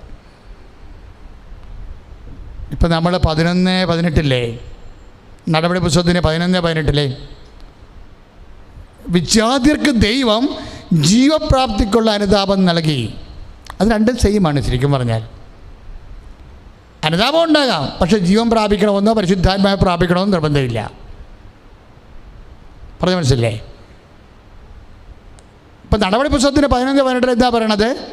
വിജാതിയർക്ക് ദൈവം ജീവപ്രാപ്തിക്കുള്ള ജീവനെ പ്രാപിക്കാനുള്ള യേശുവിന്റെ ജീവനെ പ്രാപിക്കാനുള്ള പരിശുദ്ധാത്മാവ് നിറയാനുള്ള അനുതാപം നൽകി. അപ്പോൾ പരിശുദ്ധാത്മാവ് നിറയാനുള്ള അനുതാപമാണ് ജീവപ്രാപ്തിക്കുള്ള അനുതാപം. ജീവൻ പ്രാപിക്കാത്ത അനുതാപമുണ്ട്, പരിശുദ്ധാത്മാവിനെ പ്രാപിക്കാത്ത അനുതാപമുണ്ട്.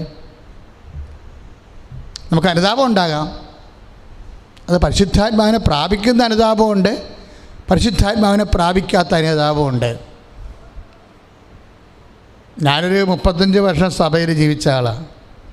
35 വാർഷിക ധ്യാനം കൂടി 2 ഒരെണ്ണം കഴിഞ്ഞ പോലെ കൂടാവത്തില്ല, മുറിയിരുന്ന് ധ്യാനിക്കണം ചെയ്ത്. പക്ഷെ ഇന്ന് വരെ ഈ വൈദിക ധ്യാനത്തിലൊക്കെ പശ്ചാത്താപത്തെക്കുറിച്ചോ, അവരൊക്കെ കുറേ നോവലും കഥയൊക്കെ പറയുന്ന അച്ഛന്മാർ വരെ വാർഷിക ധ്യാനത്തിൽ വന്നിട്ടുണ്ട്. ഒരിക്കലും അന്തരാത്മാവിൽ തൊടുന്ന പശ്ചാത്താപത്തെക്കുറിച്ചോ, പരിശുദ്ധാത്മാവിനെ എങ്ങനെയാണ് ലഭിച്ചുകൊണ്ട് അഭിഷേക പുണ്യങ്ങൾ വർദ്ധിപ്പിച്ചുകൊണ്ട് കർത്താവിനെ ശുശ്രൂഷിക്കുന്നതിനെക്കുറിച്ചോ നെവർ ടോക്ക്. അങ്ങനെയുള്ള ആ ജീവികളൊക്കെ ഏതാണ്ട് അന്യം നിന്ന് പോയിരിക്കുക. ചുമ്മാ ഇക്കിലി കഥ പറയുന്ന ആൾക്കാരൊക്കെ ധ്യാനഗുരുക്കന്മാരുടെ വേഷവും കെട്ടി കുറേ ദിവസങ്ങൾ വെറുതെ കളയും.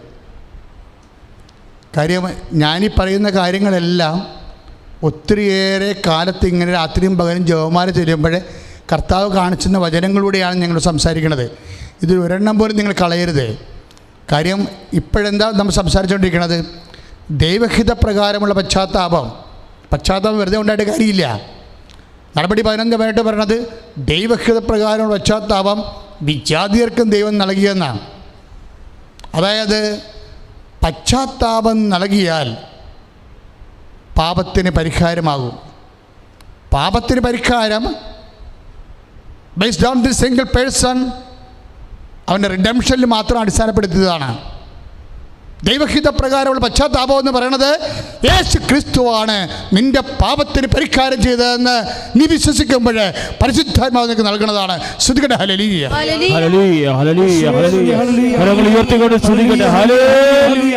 പരിശുദ്ധാത്മാവ് നമ്മളെ ലിങ്ക് ചെയ്തുകൊണ്ടിരിക്കണത്. ഇതിപ്പോൾ ലിങ്ക് ചെയ്ത് കിട്ടിയതാണ്, നേരത്തെ ധ്യാനിച്ച് വെച്ച കാര്യമില്ല. പരിശുദ്ധാത്മാവ് ഇപ്പോൾ ലിങ്ക് ചെയ്തുകൊണ്ടിരിക്കുന്ന 2 വചനങ്ങളാണ്. എന്താണ്? നടപടി പുസ്തകത്തിൻ്റെ 11:18. എന്താ ഇവിടെ പറയണത്? വിജാതിർക്ക് ദൈവം ജീവപ്രാപ്തിക്കുള്ള അനുതാപം നൽകി. ഇപ്പോൾ ക്രൈസ്തവരല്ലെങ്കിലും പാപത്തിന് അനുതാപം യേശുക്രിസ്തുവിന്റെ നാമത്തിൽ കിട്ടിയാൽ നിങ്ങൾ രക്ഷ പ്രാപിക്കും. ഗ്രേറ്റ്. ഞാനീ പറഞ്ഞ വചനം മനസ്സിൽ കുറിച്ചിട്ടോ. ഇപ്പോഴും നമ്മളിതിനോട് പരിശുദ്ധാത്മ ലിങ്ക് ചെയ്യണ വചനം ഏതാണ്? 2 കൊരിന്ത്യർ 7:10. എന്താണത്? 2 കൊരിന്ത്യർ 7:10 എന്താ പറയണത്? ഏറ്റു പറഞ്ഞ്, ദൈവഹിത പ്രകാരമുള്ള ദുഃഖം രക്ഷാകരമായ പശ്ചാത്താപം ജനിപ്പിക്കുന്നു. അതിൽ ഖേദത്തിന് അവകാശമില്ല. എന്നാൽ ലൗകികമായ ദുഃഖം മരണത്തിലേക്ക് നയിക്കുന്നു. അങ്ങനെ ഒരു പ്രശ്നമുണ്ട്. പാപത്തെക്കുറിച്ച് പശ്ചാത്താപം ചിലപ്പോൾ പലർക്കും ലൗകികമായ ദുഃഖമായിരിക്കും. ഇപ്പം നീ ഒരു അബോർഷൻ സംഭവിച്ചു. അപ്പോൾ അബോർഷൻ സംഭവിച്ചു കഴിഞ്ഞപ്പോൾ നീ അബോർഷൻ നടത്തിയ ആളാണ്. നടത്തിക്കഴിഞ്ഞപ്പോൾ നിനക്ക് തോന്നി, അയ്യോ ഒരു കൊച്ചുകൂടി ഉണ്ടായാൽ മതിയായിരുന്നു, ഇത്ര കൂടി സാവകാശം വെച്ചെങ്കിൽ ഒരു കൊച്ചുകൂടി ഉണ്ടായി പോയേനം, എൻ്റെ മൂത്ത കൊച്ചിന് ഒരു അനിയത്തിയ അല്ലെങ്കിൽ ആങ്ങളെ ഉണ്ടായേനം.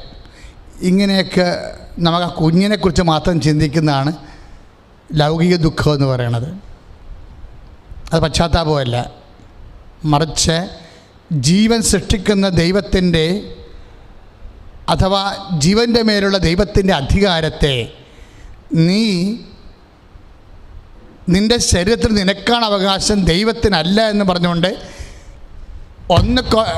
റോമ 1:29 അനുസരിച്ച് ദൈവത്തെ അംഗീകരിക്കേണ്ടത് പോരായ്മയായി കരുതിപ്പോയതിൽ ദൈവത്തിനോട് ചെയ്തിട്ടുള്ള മർത്തുപിഴച്ചു പോയ ആ വചനങ്ങളെ ഓർത്ത് നിനക്കുണ്ടാകുന്ന ദുഃഖമാണ് ഈ പറഞ്ഞിരിക്കുന്ന അലൗകിക ദുഃഖം, ലൗകികമല്ലാത്ത ദുഃഖം. പ്രാർത്ഥിക്കുക, കർത്താവേ എൻ്റെ പാപക്ഷമയെക്കുറിച്ചുള്ള അത് ആർജിക്കുന്നതിന് വേണ്ടിയുള്ള ഓരോ ദുഃഖങ്ങളും അലൗകികമായ ദൈവത്തെ അടിസ്ഥാനപ്പെടുത്തിയുള്ള ദൈവത്തിന്റെ സ്നേഹത്തിൽ നിന്ന് അകന്നു പോയി വരപ്രസാദം നഷ്ടപ്പെടുത്തി നിത്യജീവിതത്തിന് അനർഹനായി പോയതിലുള്ള ദുഃഖമായി ദൈവഹിത പ്രകാരമുള്ള ദുഃഖത്താൽ അഭിഷേകം ചെയ്യണം.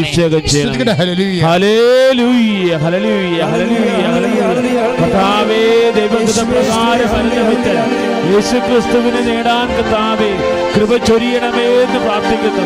വിശ്വസിക്കുന്ന കർത്താവേ മറ്റൊരു രക്ഷയില്ല, രക്ഷ കർത്താവിൽ മാത്രമാണെന്ന് വിശ്വസിക്കുന്നു. കർത്താവിൽ അഭിഷേകം ചൊരിയണമേ. യേശുവേ ആരാധന.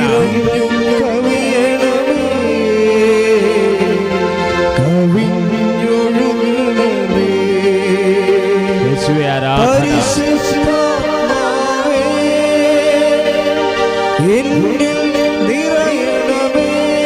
യേശുവേ ആരാധന.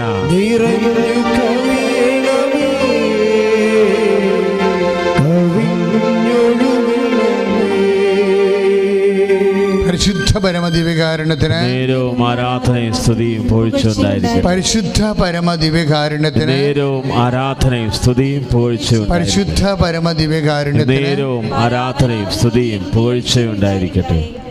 ശുശ്രൂഷയിൽ ഓൺലൈനായിട്ട് പങ്കെടുക്കുന്നവരും എഴുന്നേറ്റ് നിൽക്കുക. രോഗസൗഖ്യ പ്രാർത്ഥനയുടെ സമയമാണ്.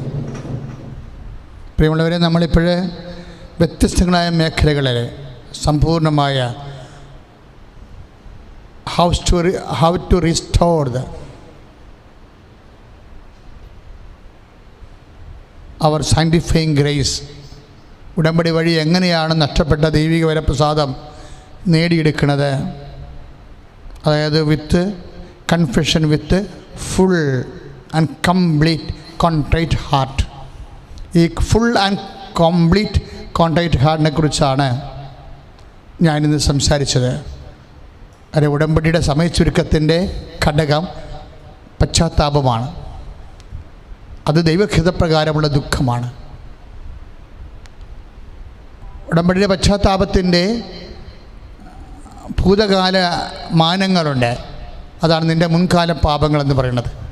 അതെങ്ങനെയാണ് യേശുക്രിസ്തു വിശുദ്ധമായ രക്തത്താലും പഴയ സൽപ്രവർത്തികൾ അനുസ്മരിച്ചുകൊണ്ട് യേശുനാമത്തിൽ കാഴ്ചവെച്ചുകൊണ്ടും എങ്ങനെയാണ് അതിനെ പ്രതിരോധിക്കുന്നതെന്നും നമ്മൾ ധ്യാനത്തിൽ കണ്ടു. പ്രാർത്ഥിക്കുക. കർത്താവായ ദൈവമേ, ദൈവഹിത പ്രകാരമുള്ള ദുഃഖത്താൽ നഷ്ടപ്പെട്ട ദൈവിക ജീവൻ തിരികെ ലഭിക്കുന്നതിനായി ഉടമ്പടി എടുത്തിട്ടുള്ളവരും ഉടമ്പടി എടുക്കാൻ ആഗ്രഹിക്കുന്നവരും നീ അനുഗ്രഹിച്ചുകൊണ്ട് ഉടമ്പടിയുടെ സമയച്ചുരുക്കത്തെ അതിലുള്ള വിഷയങ്ങളെ ദൈവസന്നിധി ദൈവിക ഇടപെടലുണ്ടാകാൻ അതിനുള്ള സമയച്ചുരുക്കത്തെ കുറിച്ച് ധ്യാനം നൽകിയതിന് വചനം നൽകിയതിന് നന്ദി പറയുന്നു. ആ വചനം അനുസരിച്ചുകൊണ്ട് സൂക്ഷ്മതയോടെ ഉടമ്പടിയുടെ വിശ്വസ്തതയെ പാലിക്കുവാൻ എന്നെ സഹായിക്കണമേ.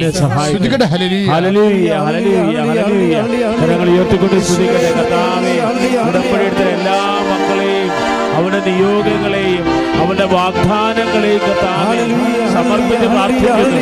വിശ്വസ്തയോടുകൂടി ഉടമ്പടി ചെയ്യാൻ ഈശോയെ ആരാധനയും സ്തുതിയും പുകഴ്ചയും ഉണ്ടായിരിക്കട്ടെ. പരിശുദ്ധ പരമദിവ്യകാരുണ്യത്തിന് ആരാധനയും സ്തുതിയും പുകഴ്ചയും ഉണ്ടായിരിക്കട്ടെ. പ്രിയമുള്ളവരെ, രോഗസൗഖ്യ പ്രാർത്ഥനയുടെ സമയമാണ്. ഒരു നിമിഷം മൗനമായിട്ട് നിൽക്കണം. അല്ലെങ്കിൽ നിങ്ങൾ പെട്ടെന്നൊരു യാന്ത്രികമായിട്ട് ഒരു ചട്ടപ്പടി പ്രോഗ്രാം പോലെ ഇത് കാണും. ഇത് ചട്ടപ്പടി പ്രോഗ്രാമല്ല. ജീവിക്കുന്നതിനായത് കർത്താവ് വിശ്വസിക്കുന്നവൻ്റെ ശരീരത്തിലേക്ക് സ്പർശിച്ചുകൊണ്ട് രണ്ട് കാര്യം യേശു ചെയ്യും. ഒന്ന്, അതിനെ സൗഖ്യപ്പെടുത്തും. അല്ലെങ്കിൽ അതിനെ അതിജീവിച്ച് കുരിശിനെ കൃപയാക്കാനുള്ള വരപ്രസാദം അഭിഷേകമായി നിനക്ക് നൽകും. കർത്താവേ, നിന്റെ വിശുദ്ധ പൗരോഹിത്യത്തെ മഹത്വപ്പെടുത്തണമേ എന്ന് പ്രാർത്ഥിക്കുന്നു. കർത്താവേ, ഇപ്പോഴനേകം മക്കൾ ഓൺലൈനിൽ പ്രാർത്ഥിക്കുന്നുണ്ട്. അടുത്ത ചൊവ്വാഴ്ച വരെയാണ് ഉടമ്പടി പ്രാർത്ഥന. അടുത്ത തിങ്കളാഴ്ച രാത്രി വരെയാണ് ഈ ഉടമ്പടി പ്രാർത്ഥന കൂടാനുള്ള സമയം കൽപ്പിച്ചിരിക്കുന്നത്. അങ്ങനെ കൂടാൻ പോകുന്ന മക്കളെ എല്ലാവരെയും ഞങ്ങളിപ്പോൾ ഓർത്ത് പ്രാർത്ഥിക്കുകയാണ്. കഴിഞ്ഞ ചൊവ്വാഴ്ചത്തെ ഉടമ്പടി പ്രാർത്ഥന ഇന്ന് രാവിലെ വരെ 80,000 പേരാണ് കൂടിയിരിക്കുന്നത്. ആ 80,000 പേരെയും ഇപ്പോഴും ഞങ്ങൾ ഈ ആരാധനയിൽ ഓർക്കുകയാണ്. ഈ പ്രാർത്ഥനയും ചിലപ്പോൾ 1,00,000 പേര് അടുത്ത ചൊവ്വാഴ്ചക്കുള്ളിൽ കൂടുമായിരിക്കും. അങ്ങനെ കൂടാൻ സാധ്യതയുള്ള മുഴുവൻ മനുഷ്യരെയും അവരെപ്പോഴാണ് ഈശോ യൂട്യൂബ് ഫേസ്ബുക്ക് ഓൺ ചെയ്തുകൊണ്ട് ഈ ഉടമ്പടി ആരാധനയിൽ പങ്കെടുക്കുന്നത്, ആ സമയത്ത് പ്രാർത്ഥനാപൂർവ്വം വിശ്വാസം പങ്കെടുക്കുന്ന ഓരോ മക്കളുടെയും അവിടെ രോഗങ്ങളിലെ, വ്രണങ്ങളിലെ, അവിടെ ക്യാൻസറുകളിലെ മുഴകളിലെ, അവിടെ ഞരമ്പിൻ്റെ സിസ്റ്റുകളിലെ, അവരുടെ ഉദര രോഗങ്ങളിലെ, അവരുടെ രക്തത്തിൻ്റെ ദൂഷ്യങ്ങളിലെ, അവിടെ ഞരമ്പുകൾ എവിടെയെല്ലാം ബ്ലോക്കായിരിക്കുന്നോ ആ മേഖലകളെല്ലാം ജീവിക്കുന്ന കർത്താവേ, 10,000 ഇയാൾ താറയിച്ചുകൊണ്ട് അമ്മയുടെ മധ്യസ്ഥത സുഖപ്പെടുത്തിയ നല്ല ദൈവമേ, അവരെല്ലാം സ്പർശിക്കണമെന്ന് പ്രാർത്ഥിക്കുന്നു. യേശുവിൻ്റെ ഉന്നതമായ നാമത്തിൽ പ്രാർത്ഥിക്കുന്നു. 35 വർഷത്തെ ദിവ്യ കുർബാനയുടെ യോഗ്യതയെ പ്രാർത്ഥിക്കുന്നു. കൃപാസമൾത്താരയിൽ ജീവനോടെ പ്രത്യക്ഷപ്പെട്ട പരിശുദ്ധ അമ്മയുടെ മധ്യസ്ഥത പ്രാർത്ഥിക്കുന്നു. മാരക രോഗങ്ങളെ ഈ ഉടമ്പടി പ്രാർത്ഥന ആരെല്ലാം എപ്പോഴെല്ലാം എവിടെയെല്ലാം വെച്ച് കൂടുന്നുവോ, വിശ്വാസത്തിൽ കൂടുന്നുവോ, അവിടെ മാരക രോഗങ്ങളെ, തീരവേദികളെ യേശുവിന്റെ നാമത്തിൽ സൗഖ്യമാകട്ടെ. പരിശുദ്ധ പരമദിവ്യകാരുണ്യത്തിന് മക്കളെ, ഞാനിപ്പോഴും ഓർത്തത് വിവാഹം നീണ്ടുപോകുന്ന ആൾക്കാരെയാണ്. 34, 36, 33 വയസ്സുള്ള കുറേ ആൾക്കാരെ ഈശോ ഇപ്പം മനസ്സിൽ കാണിച്ചു. അവരെല്ലാം ഞാനിപ്പോൾ സമർപ്പിക്കുകയാണ്. 47 വയസ്സുള്ള ഒരാൾ ഈ ദിവസങ്ങളിൽ ഒരു സാക്ഷ്യം ഇവിടെ പറഞ്ഞിട്ടുണ്ട്. അതുപോലെ എല്ലാവർക്കും സാക്ഷ്യം പറയാൻ സഹായിക്കണമെന്ന് പരിശുദ്ധ അമ്മയുടെയും മധ്യസ്ഥത്തിൽ ഇപ്പോഴേ ഒരു സന്ദേശമുണ്ട്. ശരീരത്തിലെ ഉദരഭാഗങ്ങളിലെ അടിവയറ്റിലും മൂടിൻ്റെ താഴെയോടെയും എവിടെയോ ഇങ്ങനെ കല്ല് പോലെ ഇരിക്കുന്നു. മാംസമാണ്.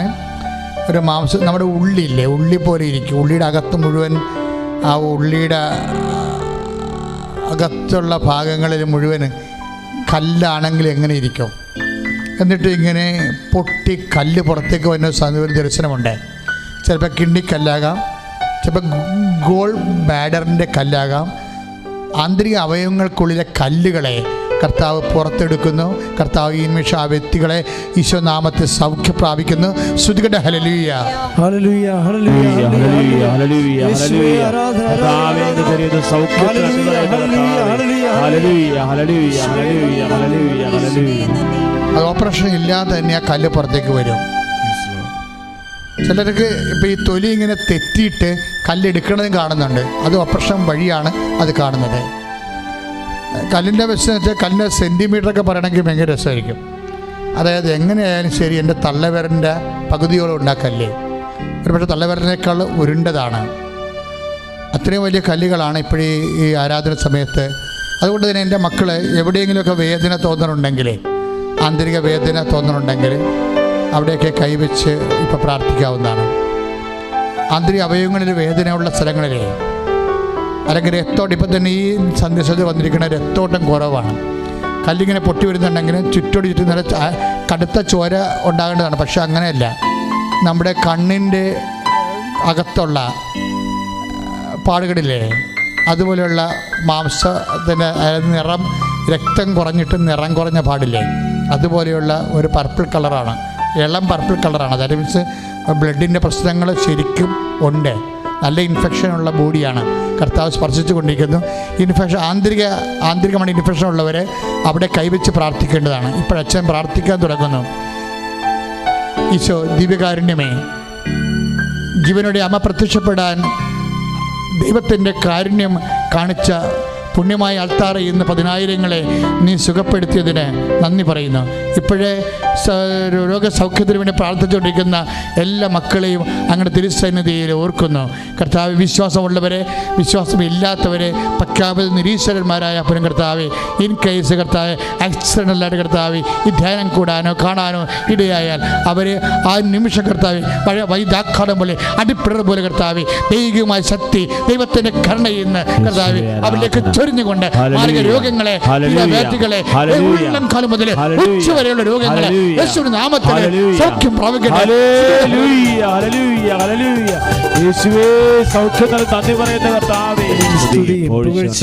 മക്കളെ, തലയിലെ മുഴ പൊങ്ങി വരുന്നവരെ കർത്താവ് കാണിച്ചിരുന്നു. ആ ഭാഗത്തുള്ള മുടി വെട്ടിക്കളഞ്ഞിട്ട് അവിടുന്ന് സിസ്റ്റോ മുഴയോ എന്തോ സൗഖ്യ ഓപ്പറേഷൻ ചിലപ്പോൾ വിധിച്ച കാര്യമായിരിക്കാം. നമ്മൾ തലയിലെ നെറുകയിൽ ആ വ്യക്തിയെ കർത്താവ് സ്പർശിച്ചുകൊണ്ടിരിക്കുന്ന സമയമാണ്. തലയിൽ എവിടെയെങ്കിലുമൊക്കെ ഇതുപോലെയുള്ള മുഴകൾ, തലയോട്ടിലൂടെ പൊങ്ങി വരുന്നവരോ അല്ലെങ്കിൽ മൃദുലമായി പൊങ്ങി വന്ന് ചവ്വാറ് കിടക്കുന്നവരൊക്കെ അവിടെ സ്പർശിച്ചുകൊണ്ട് പ്രാർത്ഥിക്കുകയാണ്. കൂടുതൽ അപകടം ഉണ്ടാകാത്ത രീതിയിൽ അത് പൂർണ്ണമായി സൗഖ്യപ്പെടാനുള്ളത് വൈദ്യശാസ്ത്രപരമായിട്ടോ ദൈവികമായിട്ടോ സൗഖ്യപ്പെടാൻ വേണ്ടി പ്രാർത്ഥിക്കുന്ന, ദൈവികമായി ഇടപെടാൻ വേണ്ടി പ്രാർത്ഥിക്കുന്ന സമയമാണ്. കർത്താവ് അങ്ങ് എന്താണ് വിചാരിക്കുന്നത് അത് രീതിയിൽ കൂടുതൽ അപകടമില്ലാത്ത രീതിയിൽ അങ്ങ് മുഴയുള്ള എല്ലാ വ്യക്തികളെയും, ഉള്ളംകാലം ഉച്ചവരെ മുഴയുള്ള എല്ലാ വ്യക്തികളെയും, എല്ലിൻ്റെ മുഴകൾ, മാംസത്തിൻ്റെ മുഴകൾ, ചൊവ്വായുടെ മുഴകൾ, ക്യാൻസർ മുഴകൾ, യേശു ക്രിസ്തുവിൻ്റെ ഉന്നതമായ നാമത്തിൽ ദൈവകൃപാനെ ആശ്രയിച്ചുകൊണ്ട് യേശു നാമത്തിൽ പ്രാർത്ഥിക്കുന്ന ആ മുഴകൾ ഈശോ നാമത്തിൽ ഇപ്പോഴേ സൗഖ്യമാകട്ടെ.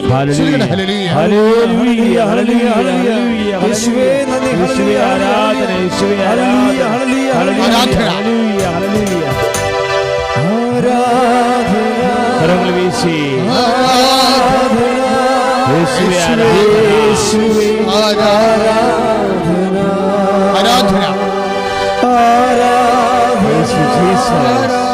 ഇടത് കയ്യിൽ എന്തോ മെറ്റലായിട്ടുള്ള സംഭവങ്ങൾ കെട്ടിക്കൊണ്ട് നടക്കുന്നവർ കാണിക്കുന്നുണ്ട് ഈശോ. ചിലപ്പോൾ പ്രഷറിനായിരിക്കാം അല്ലെങ്കിൽ ഷുഗറായിരിക്കാം. ഇതൊക്കെ ഒന്ന് നോർമലാകാൻ വേണ്ടി എന്തോ ശരീരത്തെ എന്തോ ഉപയോഗിക്കുന്നവരെ കർത്താവരെ സ്പർശിക്കുന്നുണ്ട്. പ്രഷർ രോഗികളും ഷുഗർ രോഗികളും മറ്റ് ഏതെങ്കിലും രോഗങ്ങളുള്ളവരെ ശരീരത്തിൽ എന്തെങ്കിലും പ്രത്യേകമായിട്ട് ആ രോഗത്തിൻ്റെ ശമനത്തിന് വേണ്ടി ഉപയോഗിക്കുന്നവരെ ഇപ്പോൾ കർത്താവ് സൗഖ്യപ്പെടുത്തുന്ന സമയമാണ്. നിങ്ങൾക്ക് തീർച്ചയായിട്ടും സാക്ഷ്യം പറയാൻ കഴിയും. 17 ദിവസം സാക്ഷ്യം പറയാൻ വേണ്ടി അടയാളം കിട്ടാൻ വേണ്ടി നൽകിയിട്ടുണ്ട്.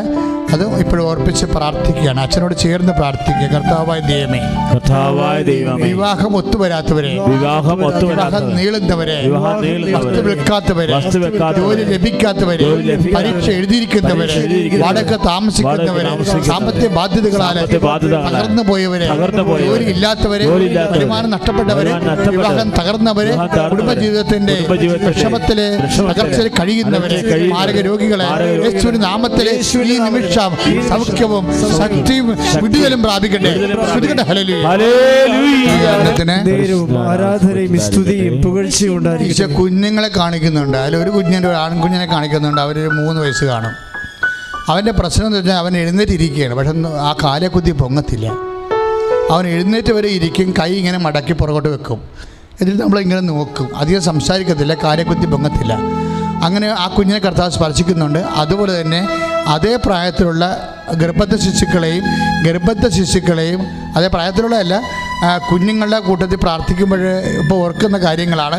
ഗർഭസ്ഥ ശിശുക്കളെയും അതുപോലെ 3.5 വയസ്സുള്ള പ്രായമുള്ള കുഞ്ഞുങ്ങളെയും, അതിൻ്റെ മേൽ കുഞ്ഞുങ്ങൾ അല്ലെങ്കിൽ എന്ന് വിളിക്കാൻ പറ്റുന്ന പ്രായം വരെ 5 വയസ്സ് വരെയൊക്കെ ഉള്ള കുഞ്ഞുങ്ങളെ ഇപ്പോഴും സമർപ്പിച്ച് പ്രാർത്ഥിക്കുകയാണ്. കർത്താവെ, ഇതുപോലുള്ള എല്ലാ കുഞ്ഞുങ്ങളും നീ കാണിച്ചു തന്നവരെയുള്ള എല്ലാ കുഞ്ഞുങ്ങളെയും ഇപ്പോൾ ഓർത്തോർത്ത് പ്രാർത്ഥിക്കണം. കർത്താവെ, ഈശോ കുഞ്ഞുങ്ങളോട് നിനക്ക് എന്തൊരു കരുണയാണ്, എന്തൊരു ഓമനത്വമാണ്, എന്തൊരു സ്നേഹമാണ്. കർത്താവെ, ആ സ്നേഹം ദിവ്യകാരുണ്യമേ ഇപ്പോഴേ കുഞ്ഞുങ്ങളെ ഓർത്തുകൊണ്ട് വേദനിക്കുന്നത്. കുഞ്ഞുങ്ങൾ സംസാരിക്കുന്നില്ലല്ലോ, കുഞ്ഞുങ്ങൾക്ക് കാഴ്ച കിട്ടുന്നില്ലല്ലോ, കുഞ്ഞുങ്ങൾ എഴുന്നേറ്റ് നടക്കുന്നില്ലല്ലോ, കുഞ്ഞുങ്ങൾക്ക് അമർന്ന് വീഴുന്നില്ലല്ലോ, കുഞ്ഞുങ്ങൾ നിരകുന്നില്ലല്ലോ എന്ന് ഓർത്ത് വേദിക്കുന്ന എല്ലാ കുഞ്ഞുങ്ങളും യേശുവിന്റെ നാമത്തിൽ സൗഖ്യം പ്രാപിക്കട്ടെ.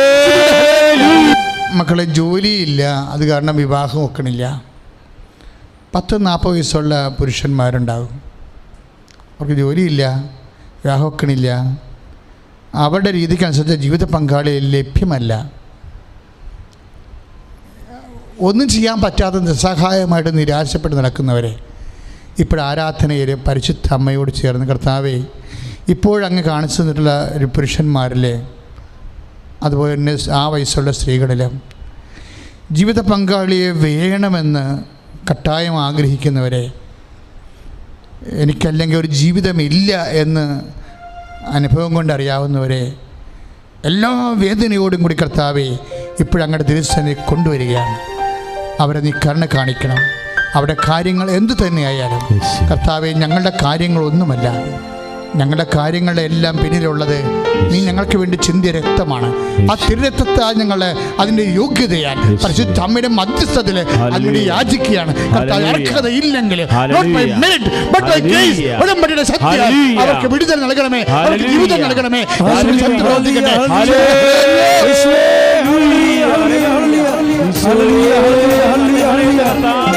കോവിഡിനെ സംബന്ധിച്ച് പ്രാർത്ഥിക്കാൻ ഈശോ ഇപ്പോഴേ ഞാനത് ഓർക്കാതിരിക്കരുന്ന്. ഇപ്പോൾ കോവിഡിൻ്റെ കാര്യം ഈശോ മനസ്സിൽ തന്നുകൊണ്ട് തിരിച്ചറിഞ്ഞ് അംഗീകരിച്ച് എളിമപ്പെട്ടുകൊണ്ട് ദൈവതിരുസന്നിധിയിലെ രാഷ്ട്രീയ ഭരണാധികാരികളെ മുട്ടയിഴഞ്ഞ് ജനങ്ങൾക്ക് വേണ്ടി അവർ സത്യസന്ധമായ നിലപാടെടുത്തില്ലെങ്കിൽ അവർക്ക് ദുരിതമുണ്ടാകും. കർത്താവെ, കോവിഡ് രോഗികളെ സംബന്ധിച്ച് പ്രാർത്ഥിക്കുന്നു. കോവിഡ് രോഗികളെ അങ്ങയുടെ തിരുസന്നിധിയെ സംബന്ധിച്ച് പ്രാർത്ഥിക്കുന്നു. ക്വാറന്റൈൻ കഴിയുന്നവരെ സംബന്ധിച്ച് പ്രാർത്ഥിക്കുന്നു. ആശുപത്രി കഴിയുന്നവരെയും ഹോം ക്വാറന്റൈനിൽ താമസിക്കുന്നവരെ സംബന്ധിച്ച് പ്രാർത്ഥിക്കുന്നു.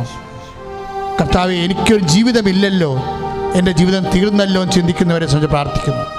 യേശുവിൻ്റെ ഉന്നതമായ നാമത്തിൽ കോവിഡിനെ ശുശ്രൂഷിക്കുന്ന രോഗികളെ ശുശ്രൂഷിക്കുന്നവരും അവരുടെ വീട്ടുകാരും ആരോഗ്യ പ്രവർത്തകരും അതിനേക്കാളുപരി കോവിഡ് രോഗം വന്നവരെ, അതിൻ്റെ രോഗം അനുഭവിച്ചുകൊണ്ടിരിക്കുന്നവരെ യേശുവിൻ്റെ നാമത്തിൽ ഇപ്പോഴേ സൗഖ്യം പ്രാപിക്കട്ടെ എന്ന് പ്രാർത്ഥിക്കുന്നു. സ്തുതിക്കട്ടെ. ഹല്ലേലൂയ, ഹല്ലേലൂയ, ഹല്ലേലൂയ. കരങ്ങൾ ഉയർത്തിക്കൊണ്ട് സ്തുതിക്കട്ടെ. ദിവ്യകാരുണ്യ ഈശോ നമ്മളെ ആശീർവദിക്കാൻ പോവുകയാണ്. നമുക്ക് മുട്ടുമേൽ നിന്നുകൊണ്ട് കേട്ട വചനങ്ങളെയെല്ലാം ഹൃദയത്തിലേക്ക് ധ്യാനിക്കാം. ഉടമ്പടിയിൽ അഭിഷേകം സ്വീകരിക്കാം. കരങ്ങൾ ഉയർത്തി ശക്തമായി സ്തുതിക്കട്ടെ. നിങ്ങൾ ഉടമ്പടിയിൽ സംബന്ധിച്ച എല്ലാ നിയോഗങ്ങളുടെ മേലും കർത്താവിന്റെ കൃപ ചൊരിയുകയാണ്. ദൈവത്തിന്റെ കൃപ ചൊരിയുകയാണ്. എല്ലാ നിയോഗങ്ങളുടെ മേലും തീരാവ്യാധിയിൽ കഴിയുന്നവരെ, മാരക രോഗങ്ങളിൽ കഴിയുന്നവരെ, ക്വാറന്റൈനിൽ കഴിയുന്നവരെ, കൊറോണ വൈറസ് രോഗത്തിന് അടിമപ്പെട്ട് കഴിയുന്നവരെ, അവരെല്ലാം ഈശോ സൗഖ്യപ്പെടുത്തുകയാണ്. കർത്താവിന്റെ ദൈവത്തിന്റെ കൃപ ചൊരിയുകയാണ്. വിവാഹ പ്രായമായിട്ടുള്ളവര്, ബിസിനസ് തകർച്ചയിൽ കഴിയുന്നവര്, സാമ്പത്തിക ഞെരുക്കങ്ങളിൽ കഴിയുന്നവര്, കുടുംബ സമാധാനമില്ലാതെ കഴിയുന്നവര്, തെറ്റായ കൂട്ടുകെട്ടിൽ പ്രേമത്തിൽ കഴിയുന്നവര്, അങ്ങനെയുള്ള കുടുംബങ്ങള് ഈശോ സ്പർശിക്കുകയാണ്. യേശുവേ ആരാധന, യേശുവേ ആരാധന. ശിരസ്നമിച്ച് പരിശുദ്ധ പരമ ദിവ്യകാരുണ്യത്തിന് പരിശുദ്ധ പരമ ദിവ്യകാരുണ്യ ഈശോയ്ക്ക് നേരവും ആരാധനയും സ്തുതിയും പുകഴ്ചയും ഉണ്ടായിരിക്കട്ടെ. അനുഗ്രഹ